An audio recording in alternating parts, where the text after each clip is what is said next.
The word may is a very popular word, and we know the word may right from our school days. But the word may is a modal verb in English. It is used in different situations and contexts. So, the student should not take one meaning as granted. It has got different meanings. And you must understand all the meanings of the word may according to the context it is used.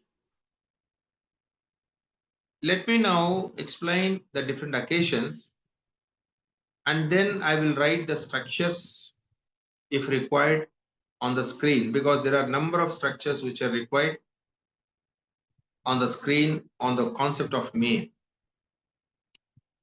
My friends, yesterday when I talked about the word can, I mentioned may also can be used for the taking permissions.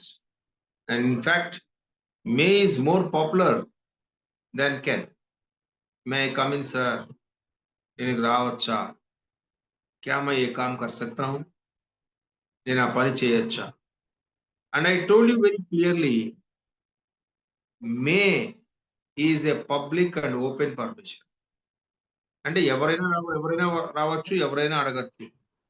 అది ఎవరికైనా కూడా అది ఎవరికైనా కూడా permission ఇవ్వబడుతుంది. ఎవరైనా permission అడగచ్చు. So public ప్లేసెస్‌లో గాని, పబ్లిక్ సంబంధించిన అనుమతులు తీసుకోవటంలో, ఇవ్వటంలో మనం ఉపయోగించే వర్డ్ మే ఫర్ పర్మిషన్స్‌కి.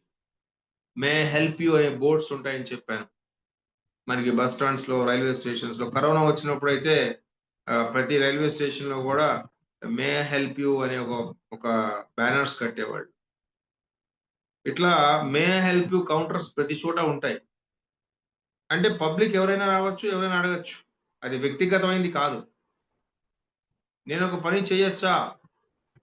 సపోజ్ ఫోన్‌లో ఎవరో నీకు తెలియదు కాబట్టి, మే I know who is speaking? May I know who is on the line? May I no whom am I speaking with? అన్నాం మనం. మే I know who is on the line? Who is speaking? ఎవరు మాట్లాడుతున్నారో నీకు తెలుసు. ఆయన ఎవరో నీకు తెలియదు కాబట్టి మే ఉపయోగించు. May I ask you a question? Sir may I come in sir? May I know the arrival time of East Coast Express? May I know the flight number 7456 to Delhi by Indigo? May I know? So public and open. May I know? May I know అంటే KNOW know తెలుసుకోవచ్చా? May I know the luggage counter, checking counter for Indigo flight number 7456? May I know the checking counter? So the deposit of luggage. May I know? So the word may in the first occasion is very simple. Everybody knows that. We use it for taking permissions, public permissions, and permissions granting also.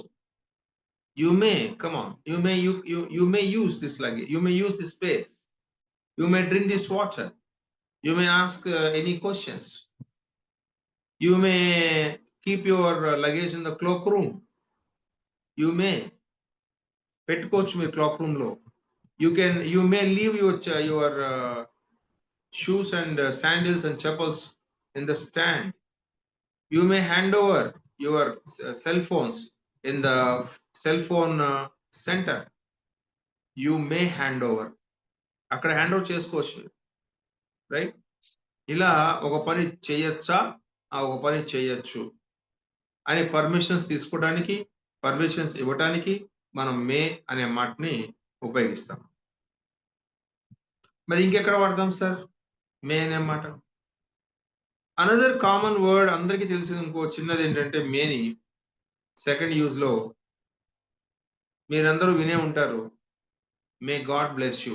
ఈ sentence అందరికీ తెలుసు, మే God bless you. May God bless you అంటే God bless you అని అనొచ్చు. మే God bless you అని కూడా అనొచ్చు. అంటే దేవుడు నేను దీవించుగాక.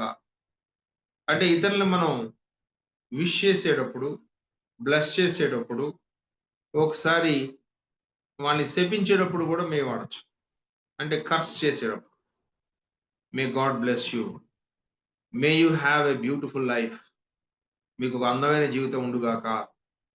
May you all become experts in English. మీరందరూ ఇంగ్లీష్‌లో ఎక్స్పర్ట్స్ అవుగాక. May you all settle well in the life. మీ అందరూ జీవితంలో బాగా స్థిరపడుగాక. సో ఇవన్నీ గాక గాక అనే బ్లెస్సింగ్స్ అండ్ విషెస్‌కి. మనం విష్ చేసేటప్పుడు all the best, all the very best అంటాం. అలా కూడా చెప్పొచ్చు. మేతో చెప్తే కొంచెం సాంప్రదాయంగా ఉంటుంది. A boy has come to you and said, "Uncle, I am going to exam hall. I am going to write the exam. All the very best. May God bless you." అంటాం. All the very best చెప్పి may God bless you అనొచ్చు. దేవుడిని దీవించుగాక. May you write the exam well. May you get good percentage. నీకు మంచి percentage వచ్చుగాక. నువ్వు exam బాగా రాయుగాక. గాక గాక అంటాం. అంటే తెలుగు భాషలో మరి ఈ సెంటెన్సెస్ కొంతమంది విన్నారో లేదో తెలియదు. మీకు అలా జరుగుగాక, మీకు ఇలా జరుగుగాక అని దీవిస్తుంటాం. దానికి మేతో స్టార్ట్ చేసి మే యూ ప్లస్ వి1 పర్మిషన్స్‌కి వాడొచ్చు. ఇలా దీవెనలు, బ్లెస్సింగ్స్ అండ్ విషెస్ కూడా మనం వాడొచ్చు.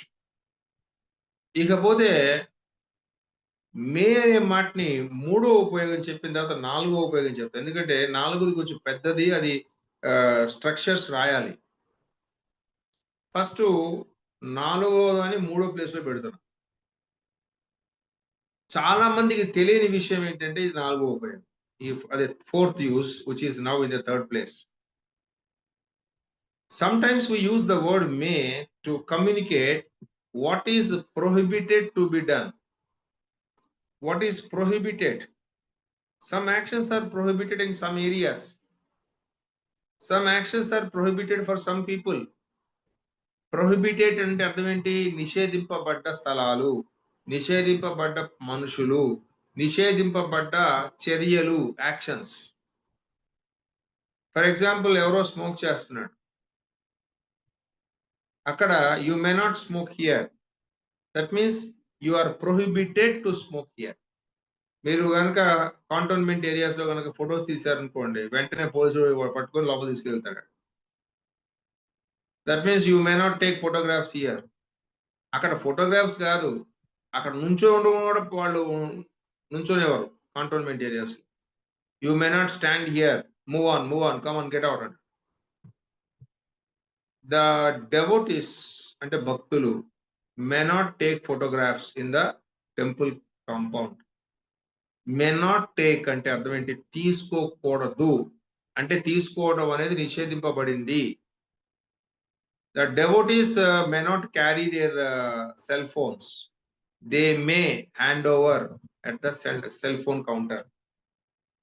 అంటే ఏవైతే చట్టరీత్యా నిషేధింపబడ్డాయో, ఆ నిషేధింపబడ్డ పనులు చెప్పేటప్పుడు మే నాట్ అలా చేయకూడదు.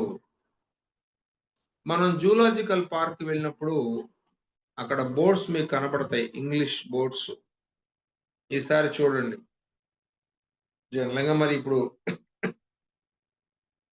ఇంగ్లీష్ చాలా మందికి రాదు కాబట్టి తీసేసారేమో తెలీదు గానీ, the visitors may not feed the animals అని ఉంటుంది.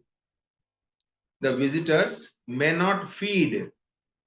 ఫీడ్ అంటే ఆహారం పెట్టడం. యానిమల్స్‌కి ఆహారం పెట్టడం నిషేధింపబడినది. The visitors may not play with the animals. The visitors may not irritate the animals. ఇవన్నీ కూడా మీరు గమనిస్తారు. మీరు చూడండి పబ్లిక్ ప్లేస్‌లో ఎక్కడైనా సరే. అలాగే alcohol May not be allowed on the temple, on the pilgrimage places. Pilgrimage అంటే అది తీర్థ స్థలాలు. Pilgrimage. So you may not drink alcohol. You may not take photographs. You may not carry explosives while travelling. ఇప్పుడు ట్రైన్‌లో travel చేస్తున్నప్పుడు, బస్‌లో travel చేస్తున్నప్పుడు కొంతమంది స్టవ్‌లు, గ్యాస్‌లు ఏవో తీసుకెళ్ళకూడదు. పెయింట్లు కూడా తీసుకెళ్ళకూడదు. Paint which is also inflammable. అంటే మండే పదార్థాలు అవన్నీ. So, passengers may not. అలాగే మీరు గమనిస్తే చాలా కామన్ అనౌన్స్‌మెంట్స్ చేస్తుంటారు రైల్వే స్టేషన్స్‌లో ముఖ్యంగా. The passengers may not eat the food offered by strangers. అంటే కొత్త వాళ్ళు ఎవరైనా ఆహారాన్ని మీకిస్తే మీరు తీసుకోకూడదు. నిషేధింపబడింది. You may not travel without a ticket. Right? You may not open the unknown boxes or suitcases or luggage found on the train. ఇవన్నీ మీరు గమనిస్తూనే ఉంటారు. అంటే ఏంటి? ఆ పనులు చేయకూడదు. నిషేధింపబడ్డాయి.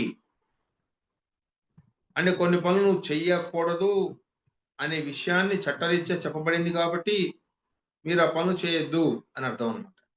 అలాంటి వాటికి మనం ఎక్కువగా మే నాట్. అక్కడ మే నాట్ అనే మాట కనపడంగానే, ఓహో! ఆ పని ఏంట్రా మే నాట్ అంటే జరగచ్చు, జరగకపోవచ్చు అని అర్థం గదా! ఓహోహో! అనుకోకూడదు. సో, మే నాట్ అనే మాటకి జరగచ్చు, జరగకపోవచ్చు. ఇప్పుడు చెప్పబోయే థర్డ్ మీ అదే లాస్ట్ మీనింగ్ అది వేరు. ఇక్కడ మే నాట్ అంటే you are prohibited to do. నిషేధింపబడ్డావు నువ్వు అని అర్థం. సో, ఇంతవరకు మనం 3 మీనింగ్స్ మేకి తెలుసుకున్నాం. అవన్నీ చాలా చిన్న చిన్న మీనింగ్సే. May I know your good name please? Permissions. May I know who is speaking? May I have my lunch here please? May I take this room? Room అంటే ప్లేస్ అని అర్థం. రూమ్ అంటే గది గాదు. గది అనే అర్థం ఒక్కటే కాదు. రూమ్ అంటే ప్లేస్ అని అర్థం గూడా. ట్రైన్స్‌లో, బసెస్‌లో మనం ప్లేస్ ఉందా? ఇది ప్లేస్ ఖాళీగా ఉందా? ఈస్ దిస్ రూమ్ ఫ్రీ అంటాం. May I take this room? అంటే మనం బస్సు వెళ్ళేటప్పుడు may I take this room అన్నామనుకోండి. వాడికి ఇంగ్లీష్ రాదు గదా! రూమ్ ఏంటి ఇక్కడ రూమ్ ఏంటంటాడు? ఇక్కడ రూమ్‌లేం లేవంటాడు. కాబట్టి అందరికి వచ్చిన తప్పుల భాషే మనం మాట్లాడాలి. Sometimes a wise among a fool is a fool among wise. That is a common thing. And the second use of the word may is blessings and wishes. May God bless you. May you all become good speakers in English. This is the second use. Third use is for the prohibitive actions. The actions which are prohibited by law. You may not take photographs here. You may not stand here. You may not park your car here. The passengers may not eat the food offered by strangers. May not plus P1. You can use like that. Now I am going to talk about the very important, the main use of the word may. ఇది అంతకుముందు చెప్పుకున్నాం. కొంచెం దాన్ని elaborate చేస్తాం. Positive probability in the present or future. Positive probability అంటే ఏంటి? ఒక పని జరిగే అవకాశాలు ఎక్కువగా ఉన్నాయి. 80% కాన్ఫిడెన్స్, 20% డౌట్. ఫర్ ఎగ్జాంపుల్ అతను వస్తాడు అన్నాం అనుకోండి. హి విల్ కమ్ అంటాం. మీ అందరికీ విల్ అనే మాట వచ్చు. He will come. వస్తాడు. అతను వస్తాడో, రాడో మనకి కొంచెం డౌట్‌గా ఉంది. 80% అయితే వస్తాడు. ఎక్కడో కొంచెం డౌట్ ఉంది. అప్పుడు బహుశా అతను రావచ్చండి అంటాం. అలా రావచ్చు అని చెప్పాలంటే ఇంగ్లీష్‌లో హి మే కమ్ అనాలి. హి విల్ కమ్ అనకూడదు. హి may come. He may come today. అతను రావచ్చు. హి మే నాట్ కమ్ అంటే రాకపోవచ్చు. అంటే రాకుండా ఉండే అవకాశాలు 80% ఉన్నాయి. వచ్చే అవకాశాలు మాత్రం 20 ఉన్నాయి.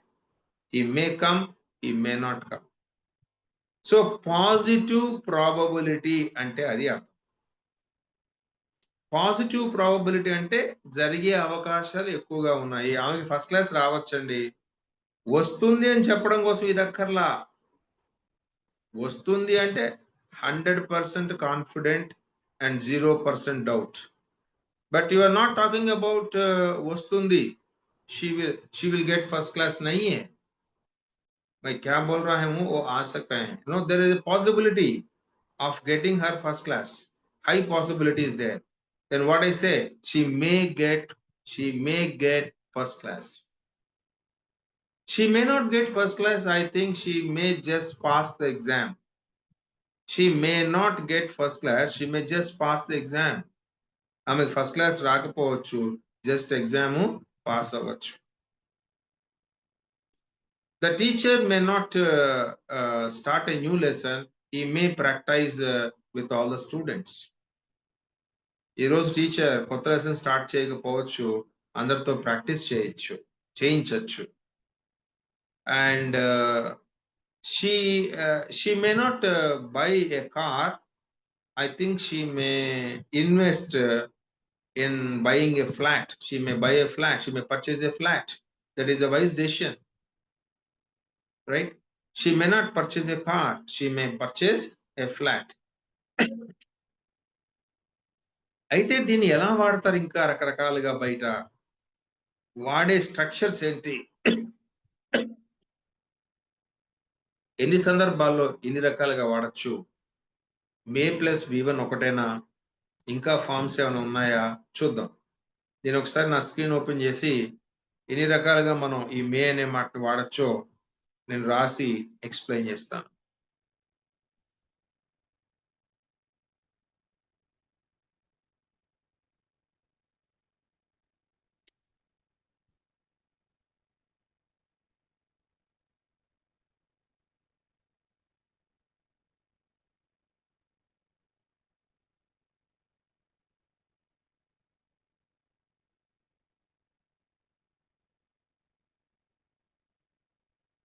ఇప్పుడు నేను రాయబోయే స్ట్రక్చర్స్ అన్నిటిని కూడా దయచేసి అందరూ రికార్డింగ్ జరుగుతుంది. అందరూ నోట్ చేసుకోవాలి. నేను రాయబోయే స్ట్రక్చర్స్ అన్నీ కూడా అందరూ నోట్ చేసుకుంటే మంచిది. Okay, fine. Let me now change my screen.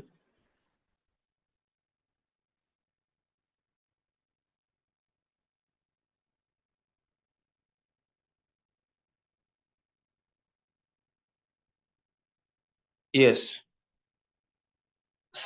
ఎన్ని రకాలుగా దీన్ని వాడతారు అనేది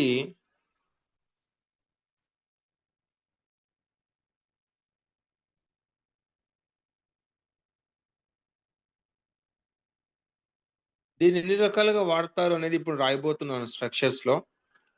ఇంగ్లీష్ లాంగ్వేజ్ లో మనకి 3 కంపార్ట్మెంట్స్ ఉంటాయండి, గుర్తుపెట్టుకోవాలి. Compartment number 1 is the subject compartment. దీని తర్వాత వర్బల్ కంపార్ట్మెంట్ వస్తుంది. దీని తర్వాత ఆబ్జెక్ట్ అండ్ ఫ్రేజ్ కంపార్ట్మెంట్ వస్తుంది. సో సబ్జెక్ట్ కంపార్ట్మెంట్ లో ఒక వర్డ్ ఉండొచ్చు, 2 వర్డ్స్ ఉండొచ్చు, 3 వర్డ్స్ ఉండొచ్చు, లేదా చాలా చాలా group of words, Rama, Krishna, Sita అందరూ కలిపి కూడా ఉండొచ్చు సబ్జెక్ట్ లో. అలాగే వర్బల్ కంపార్ట్మెంట్ లో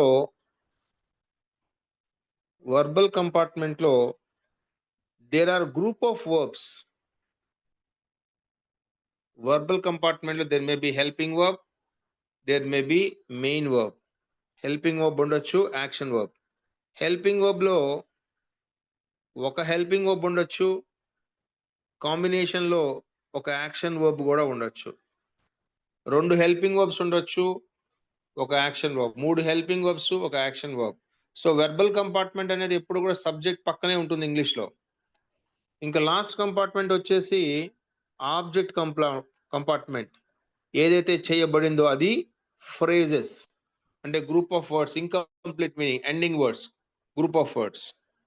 మనం దీనికి ఎగ్జాంపుల్ గా I did right the exam, I wrote the exam well yesterday అని చెప్పుకున్నాం. అయితే మనం క్వశ్చన్ చేసేటప్పుడు ఏమవుతుందంటే మరొక కంపార్ట్మెంట్ ఇక్కడ యాడ్ అవుతుంది దీనికి ముందు. This is called engine compartment. when you are making a question in English language, there is another compartment added before this. ఈ కంపార్ట్మెంట్ లో ఏముంటాయంటే హెల్పింగ్ వర్బ్ ఉంటుంది, అలాగే క్వశ్చన్ వర్డ్స్ కూడా ఉండొచ్చు. There may be some helping verbs, there may be some question words. ఈ combinations లో కూడా ఉంటాయి. సో జనరల్ గా we have compartment 1, compartment 2, compartment 3, 3 compartments ఉంటాయి. ఈ 4వ కంపార్ట్మెంట్ కేవలం క్వశ్చన్స్ అప్పుడే వస్తుంది. కాబట్టి మీరందరూ కూడా త్రూఅవుట్ ఇంగ్లీష్ లాంగ్వేజ్ ఈ కంపార్ట్మెంట్ సిస్టమ్ని ఫాలో అయితే సెంటెన్సెస్ ఎలా తయారు చేయాలి, ఎలా మనం మాట్లాడాలో మీకు అర్థమవుతుంది. ఇప్పుడు ఈ మే అనే మాటని ఎన్ని రకాలుగా బయట వాడతారు, ఏది పాజిటివ్ ప్రాబబిలిటీ మోడల్లో. స్ట్రక్చర్ నెంబర్ 1 రాస్తున్నాను నేను.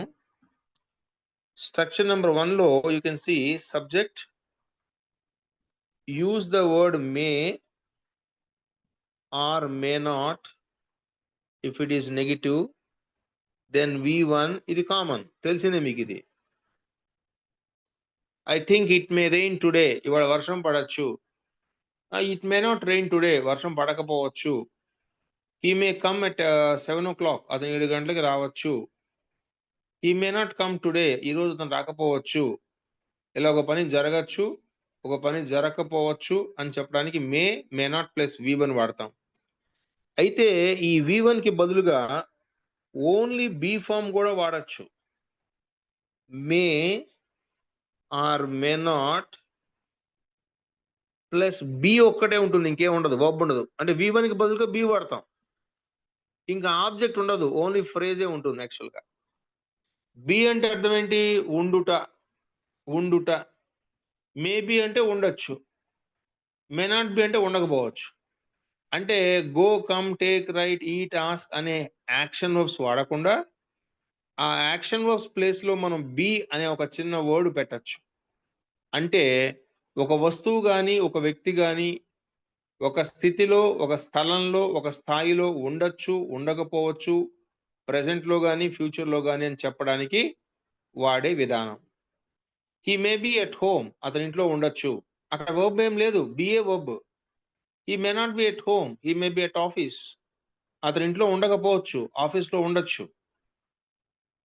He may be comfortable now, he may be busy now, అతను బిజీగా ఉండొచ్చు. So you are talking about the be form possibility, the possibility of be form. He may be busy now అన్నాను అనుకోండి, అతను బిజీగా ఉండొచ్చు అంటే బిజీగా ఉండే అవకాశాలు 80% ఉన్నాయి అని అర్థం. అంటే కమ్, గో, టేక్, రైట్ అనే V1 వాడకుండా బి కూడా V1, కానీ అది యాక్షన్ వర్బ్ కాదు, బీ ఫామ్. అలాగే మనం ఈ V1 బీ ఫామ్ కాకుండా we can use only have form, కలిగి ఉండుట, కలిగి ఉండొచ్చు అనే అర్థంలో. May have or may not have, ఇంకేం ఉండదు verb. May have or may not have. Have అంటే ఇంగ్లీష్లో దాదాపుగా ఒక 10 పైనే అర్థాలు ఉన్నాయి హ్యావ్ అనే మాటని మెయిన్ వర్బ్గా వాడినప్పుడు. ఇక్కడ మెయిన్ వర్బే, హెల్పింగ్ వర్బ్ కాదు. హెల్పింగ్ వర్బ్ ఏంటంటే, మెయిన్ వర్బ్ అంటే ఏంటి? I have a car, I have purchased a car. I have a car అన్నాను, అక్కడ నాకు కారు ఉంది. అక్కడ హ్యావ్ ఒక్కటే మెయిన్ వర్బ్, ఇంక వేరే వర్బ్ లేదా. కలిగి ఉండుట, కలిగి ఉంది, కలిగి ఉన్నాను. I have a car, I have purchased a car. Purchased అనేది యాక్షన్ వర్బ్, దానికి హెల్ప్ చేస్తుంది హ్యావ్ అనే మాట. హ్యావ్ పర్చేజ్, అక్కడ హ్యావ్ వాడాను, కానీ అది మెయిన్ వర్బ్ కాదు, యాక్షన్ వర్బ్, అది హెల్పింగ్ వర్బ్. ఇక్కడ చూడండి, హ్యావ్ అనే మాట మెయిన్ వర్బ్ గా వాడాం. He may have lot of properties in his home town. అతని సొంత ఊర్లో అతని చాలా ఆస్తులు కలిగి ఉండొచ్చు, అతను కలిగి ఉండొచ్చు. He may have many relatives there. He may have many properties. He may have a lot of experience. He may have a lot of knowledge. చాలా నాలెడ్జ్ కలిగి ఉండొచ్చు, అతనికి చాలా నాలెడ్జ్ ఉండొచ్చు. He may not have any idea, అతనికి idea ఉండకపోవచ్చు. He may not have. చూడండి, ఇక్కడ హ్యావ్ తర్వాత మళ్ళీ యాక్షన్ వర్బ్ లేదు, ఓన్లీ హ్యావ్ ఏ వాడాను. అంతకుముందు సెంటెన్స్ లో కూడా బి ఒక్కటే వాడాం, దాని తర్వాత యాక్షన్ వర్బ్ లేదు. ఫస్ట్ సెంటెన్స్ లోనే యాక్షన్ వర్బ్ మనం వాడాం, go, come, take, write, eat, drink. So he may come today, అతను ఈ రోజు రావచ్చు. He may not come today, రాకపోవచ్చు. He may be at home, అతని ఇంట్లో ఉండొచ్చు. He may not be at home, అతని ఇంట్లో ఉండకపోవచ్చు. He may have a lot of knowledge. He may have experience. He may not have experience, అతని experience ఉండొచ్చు, బహుశా అతని ఎక్స్పీరియన్స్ ఉండకపోవచ్చు. అతని ఎక్స్పీరియన్స్ ఉండకపోవచ్చు. He may not have. So have అనే మాట మాత్రమే వాడి కలిగి ఉండొచ్చు, కలిగి ఉండకపోవచ్చు అని చెప్పొచ్చు. ఇక 4వ ఫార్మాట్ నుంచి మనం వస్తే కొంచెం మార్పులు వస్తాయి. సబ్జెక్ట్ తర్వాత మనం మే ఆర్ మే నాట్ కూడా ఉంటుంది. పైన బి ఫామ్ పెట్టాం కదా, B+V4 ఇది very common. B+V4 plus object or phrase. ఇది మీరు ఆల్రెడీ విన్నారు. ప్రెజెంట్ అజ్యూమ్డ్ కంటిన్యూయింగ్ యాక్షన్స్ అంటే he may be waiting for me, నా కోసం బహుశా అతను వెయిట్ చేస్తూ ఉండొచ్చు. అంటే స్పీకర్ ఉన్న ప్లేస్లో కాకుండా మరొక ప్లేస్లో ఒక పని బహుశా జరుగుతూ ఉండొచ్చు అని ఊహించి చెప్పడానికి, అంటే assumed or expected continuing actions అంటారు. Assumed or expected continuing actions అంటే మనం చెప్పుకున్నాం already. He will be waiting for me, he may be waiting for me, he might be waiting for me, he should be, he must be waiting for me. ఇవన్నీ assumed continuing. Present లోనే మరొక place లో ఒక పని బహుశా జరుగుతూ ఉండొచ్చు. Oh my god, I think I forgot, he may be waiting for me, I may be getting late for the train, నేను లేట్ అవుతూ ఉండొచ్చు. The train may be moving now, train ఇప్పుడు కదులుతూ ఉండొచ్చు. I think he may be sleeping now, అతను నిద్రపోతూ ఉండొచ్చు, రేపు ఫోన్ చేద్దాంలే, let us call tomorrow. No, he may not be sleeping now, he may be watching TV. అతను నిద్రపోతూ ఉండకపోవచ్చు, టీవీ చూస్తూ ఉండొచ్చు. చూడండి ఎన్ని రకాల సెంటెన్స్ మనం తయారు చేయొచ్చు. ఈ may be plus V4, B కాదు ఇక్కడ, బి తర్వాత V4 ఉంది. సెకండ్ స్ట్రక్చర్ లో బి ఒక్కటే ఉంది. ఫోర్త్ స్ట్రక్చర్ లో B+V4 ఉంది. గమనించాలి అందరూ. సో ఒక పని జరుగుతూ ఉండొచ్చు, ఒక పని జరుగుతూ ఉండకపోవచ్చు. Maybe he may be sleeping అన్నాను, అతను నిద్రపోతూ ఉండొచ్చు. దానికి ముందు పర్హాప్స్ పెట్టుకోండి, ఐ థింక్, ఐ సపోజ్ అని పెట్టుకోండి. I suppose he may be sleeping now, I suppose he may not be sleeping now. నిద్రపోతూ ఉండొచ్చు, నిద్రపోతూ ఉండకపోవచ్చు. ఆమె ఇప్పుడు మెడిసిన్ చదువుతూ ఉండొచ్చు. She may B studying medicine now, she may not B studying medicine now. Medicine చదువుతూ ఉండొచ్చు, మెడిసిన్ చదువుతూ ఉండకపోవచ్చు. బాగుంది. దీని తర్వాత అదే బీ ఫామ్ అలాగే ఉంచి, అంటే ఎన్ని రకాలుగా ఈ యొక్క మేని పాజిటివ్ ప్రాబబిలిటీ మోడల్లో వాడచ్చు బయట అనే విషయాన్ని చెప్తున్నాను నేను. May or may not be plus able to, be able to plus V1, will be able to వాడాం కదా మనం. దానికి ఆల్టర్నేటివ్ గా కూడా విల్ బీ ఏబుల్ టు బదులుగా మే బీ ఏబుల్ టు వాడాంగా, గుర్తుందా మీకు? అంటే ఫ్యూచర్ లో ఒక పని చేయడంలో మనం సక్సెస్ పొందుతాము అని చెప్పడానికి విల్ బీ ఏబుల్ టు వాడాం. సక్సెస్ పొందగలిగి ఉండొచ్చు అని చెప్పడానికి మే బీ ఏబుల్ టు వాడతాం. ఆమె ఒక 2 నెలల్లో మంచి జాబ్ సంపాదించగలిగి ఉండొచ్చు. సంపాదించగలిగి, ఆ గలిగి అనే మాటకి ఏబుల్ టు వాడతాం. ఏబుల్ టు వాడినప్పుడల్లా బీ ఫామ్ కంపల్సరీగా దానికి ముందు ఉండాలి కాబట్టి బి పెట్టాం. షూ అంటే మాట ఉంది కాబట్టి ప్రాబబిలిటీ కాబట్టి మే పెట్టాం. యాక్షన్ వర్బ్ పొందుట గెట్ V1 వాడాం. She may be able to get a very good job in a couple of months. She may be able to get a job in a couple of months. ఒక couple of months లో కొన్ని నెలల్లో ఆమెకు మంచి job సంపాదించగలిగి ఉండొచ్చు. She may not be able to get the job in this month. She may not be able to get the job this month. ఈ month లో ఆమెకు జాబ్ పొందగలిగి ఉండకపోవచ్చు. She may be able to get a better job next month. Next month ఆమెకు ఒక better job పొందగలిగి ఉండొచ్చు. The teacher may be able to complete the syllabus by the end of this month. ఈ month ending కల్లా teacher syllabus complete చేయగలిగి ఉండొచ్చు. I think he may not be able to complete the whole syllabus. Syllabus అంతా complete చేయగలిగి ఉండకపోవచ్చు. We may be able to reach Bangalore by 7 o'clock tomorrow morning. రేపు 7 గంటకల్లా మేము బెంగుళూరు చేరుకోగలిగి ఉండొచ్చు. We may not be able to reach Bengaluru by 7:00 tomorrow. చేరుకోగలిగి ఉండకపోవచ్చు. I may be able to become a very good speaker by next month. Next month కల్లా నేను ఇంగ్లీష్‌లో మంచి స్పీకర్ అవ్వగలిగి ఉండొచ్చు. I may be able to become. Become అనే చూడండి, ఇక్కడ బి ఉంది, ఒక మే ఉంది, ఒక వర్బ్. వర్బ్స్ చూసారా ఎన్ని ఉన్నాయి ఇక్కడ? ఒక మే అనే ఒక వర్బ్ ఉంది, బి అనే వర్బ్ ఉంది, ఏబుల్ టు అనే వర్బ్ ఉంది, బికమ్ అనే ఇంకో వర్బ్ ఉంది. So I may be able to become a very good speaker in English by next month. I may be able to give lectures in English confidently very shortly. Very shortly అంటే అతి త్వరలో నేను ఇంగ్లీష్‌లో మంచి ఉపన్యాసాలు ఇవ్వగలిగి ఉండొచ్చు.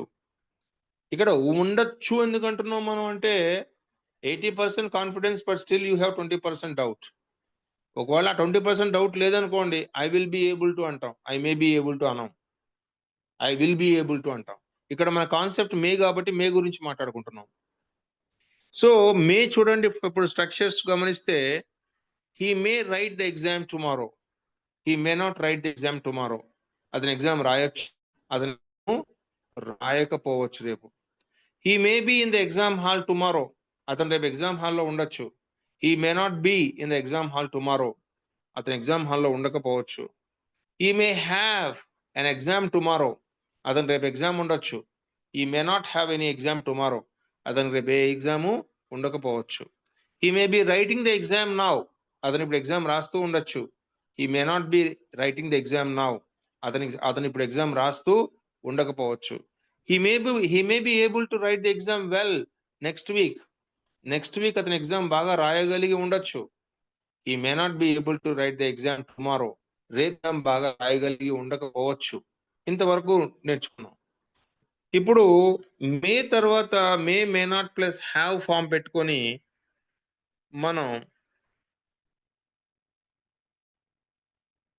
మే or may not అంటే బయట అందరూ వాడేవి ఎన్ని రకాలుగా వాడతారు ఇవి. హ్యావ్ ప్లస్ V3 కూడా వాడచ్చు. ఇది ఆల్రెడీ ఎక్స్పెక్టెడ్ పాస్ట్ కు వాడతాం. ఎక్స్పెక్టెడ్ పాస్ట్ యాక్షన్స్ లో మనం కొన్ని పనులు జరిగి ఉంటాయి, జరిగి ఉండొచ్చు, జరిగి ఉండొచ్చేమో, ఖచ్చితంగా జరిగి ఉండాలి అని చెప్పుకున్నాం, గుర్తుందా? ఆ ఫార్మెట్ ఇక్కడ మే హ్యావ్. బహుశా అతని వాటికల్లా వెళ్ళిపోయి ఉండొచ్చండి. వెళ్ళిపోయి ఉండొచ్చు అనేది పాస్ట్, కానీ ఉండొచ్చులో ఏం కనబడుతుంది మనకి? ఎక్స్పెక్టేషన్ కనబడుతుంది. I think he may have gone by now అని చెప్పాలి ఇంగ్లీష్లో. I think he may have gone, V3 verb third form. I think he may have gone by now. అతని పాటికల్లా వెళ్ళిపోయి ఉండొచ్చు. I think he may not have gone yet. I think he may not have gone yet. అతను ఇంకా వెళ్ళి ఉండకపోవచ్చు. They may have won the match. వాళ్ళు match గెలిచి ఉండొచ్చు. They may not have won the match. వాళ్ళు మ్యాచ్ గెలిచి ఉండకపోవచ్చు. ఎక్స్పెక్ట్ చేస్తున్నావు నువ్వు ఇవంతా. నీ ఎక్స్పెక్టేషన్ లో 80% confidence and 20% doubt is there. She may have got first class. ఆమె ఫస్ట్ క్లాస్ వచ్చి ఉండొచ్చు. I think she may not have got first class. ఆమె ఫస్ట్ క్లాస్ వచ్చి ఉండకపోవచ్చు బహుశా. ఎక్స్పెక్టేషన్స్ అన్ని అంటే నీ ఎక్స్పెక్టేషన్ లో కొంచెం డౌట్ ఉంది, అందువల్ల మే పెట్టాం. డౌట్ లేకపోతే విల్ పెడతాం, సింపుల్ గా విల్ వోంట్ పెడతాం. ఇలా may have, May not have ని చాలా కామన్ గా ఇంగ్లీష్ లో వాడతారు. Expected past actions. నేను చెప్పే ప్రతి అక్షరం మీరు జాగ్రత్తగా గుర్తుపెట్టుకొని రాసుకోవాలి. ఇకపోతే లాస్ట్ స్ట్రక్చర్ ఒకటి ఉంది మెయిన్ ఇంగ్లీష్ లో వాడే వాళ్ళందరూ వాడే విధానంలో.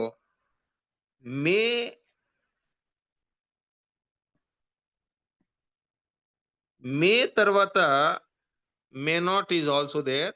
మనం ఆబ్లిగేషన్స్ చెప్పుకున్నాం.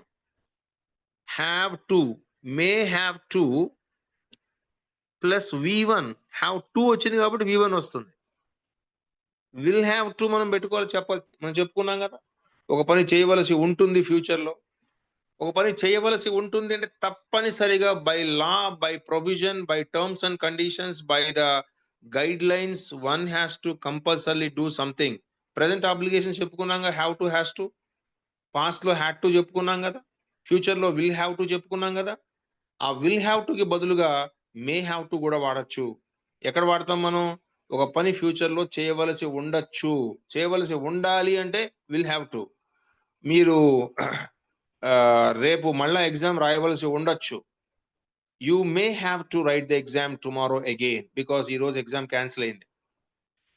మీరు రాశారు. బట్ ఎగ్జామ్ మేము క్యాన్సిల్ చేసాం because of copying, mass copying. You may have to write the exam tomorrow. రేపు మీరు ఎగ్జామ్ రాయవలసి ఉండొచ్చు. You may not have to write the exam tomorrow. రేపు మీరు ఎగ్జామ్ రాయవలసి ఉండకపోవచ్చు. You may have to apply for the job again. జాబ్కి మీరు మళ్ళీ apply చేయవలసి ఉండొచ్చు. You may have to take special coaching for the competitive exams. Competitive exams మీరు special coaching తీసుకోవలసి ఉండొచ్చు. I think you are going to airport now. You may have to wait for 2 hours there. You may have to wait for 2 hours minimum. 2 గంటల మీరు అక్కడ wait చేయవలసి ఉండొచ్చు. You may not have to wait for 2 hours sometimes. ఒకసారి 2 గంటలు wait చేయవలసి ఉండకపోవచ్చు. You may not have to wait for 2 hours. She may have to do a job next month onwards. Next month నుంచి ఆమె job చేయవలసి ఉండొచ్చు. She may not have to do any job at all. She may not have to do any job at all. A job చేయవలసి ఉండకపోవచ్చు. She may have to start her own business. ఆమె సొంత వ్యాపారం start చేయవలసి ఉండొచ్చు. అంటే future obligations చెప్పేటప్పుడు ఒక పని చేయవలసి ఉండొచ్చు, చేయవలసి ఉండకపోవచ్చు అని 80% కాన్ఫిడెన్స్, 20% డౌట్ తో మనం చెప్పేటప్పుడు మే have to, May not have to కూడా వాడతాం. కాబట్టి ఒకసారి గమనించండి, వీటిల్లో అన్నిట్లో కామన్ ఫ్యాక్టర్ ఏముంది? అన్నిట్లో common factor is may. May is the common factor, right? May or may not. May is there always in every sentence. May is the common factor because we are talking about may. This may is the fourth use. Positive probability లో ఆ use లోనే ఈ structures అన్ని. First 3 uses లో structures ఏం లేవు. Permissions తీసుకోవడానికి, permissions ఇవ్వడానికి, అలాగే బ్లెస్ చేయడానికి, విష్ చేయడానికి, ప్రొహిబిటెడ్ యాక్షన్స్ చెప్పడానికి, వాటికి ఏముంది? ఒకటే స్ట్రక్చర్స్. ఇక్కడ మాత్రం స్ట్రక్చర్స్ బయట అందరూ ఇన్ని రకాలుగా వాడతారు. ఇకపోతే గమనిస్తే ఇక్కడ రకరకాల ఫార్మేట్స్ ఉన్నాయి చూడండి. యాక్షన్ వర్బ్ మనం ఎన్నో రకాలుగా వాడాం. ఇక్కడ V1 వాడాం మేకి, ఇంకా V1 ఇక్కడ ఒక చోట వాడాం. ఇంకెక్కడ మనం V1 వాడలా. నిజానికి బి కూడా V1నే, హ్యావ్ కూడా V1నే. కొన్ని చోట్ల మనం V4 వాడాం. ఒకే చోట మనం V4 maybe plus ING form. ఇక్కడ కూడా మనం V1 వాడామండి. May be able to plus V1. ఇక్కడ కూడా మనం V1 వాడాం, గమనించండి. ఒకే ఒక చోట మనం బి ఫామ్, మనం V3 వర్బ్ వాడాం. వర్బ్ యొక్క థర్డ్ ఫామ్ వాడాం ఒకే ఒక చోట. You can see here third form. I think he may have gone. అతను వెళ్ళిపోయి ఉండొచ్చు. So V1 be have V1 వాడుతూ వచ్చాం. ఎక్కువగా V1 వచ్చింది ఎక్కువ చోట్ల. So he may come, he may not come, he may be at home, he may not be at home, he may have lot of property, may not have lot of property, he may be able to go, he may have to go. చూసారా, ఎక్కువ V1 వాడాం. ఒక్క చోట he may be plus V4, he may be waiting for me, expected continuations కి B plus V4 వాడాం. అలాగే expected past చెప్పేటప్పుడు he may have gone, V3 వాడాం. ఇదండి మే గురించి ఇంగ్లీష్ లో చెప్పే అవకాశాలు. సో పాజిటివ్ ప్రాబబిలిటీ అంటే ఒక పని జరిగే అవకాశాలు మనకి 80% ఉన్నాయి, జరగకుండా ఉండే అవకాశాలు 20% ఉన్నాయి. అలాంటి సందర్భాన్ని మనం పాజిటివ్ ప్రాబబిలిటీ అంటాం. I hope you have understood the whole concept I have explained so far. Is it clear to all of you?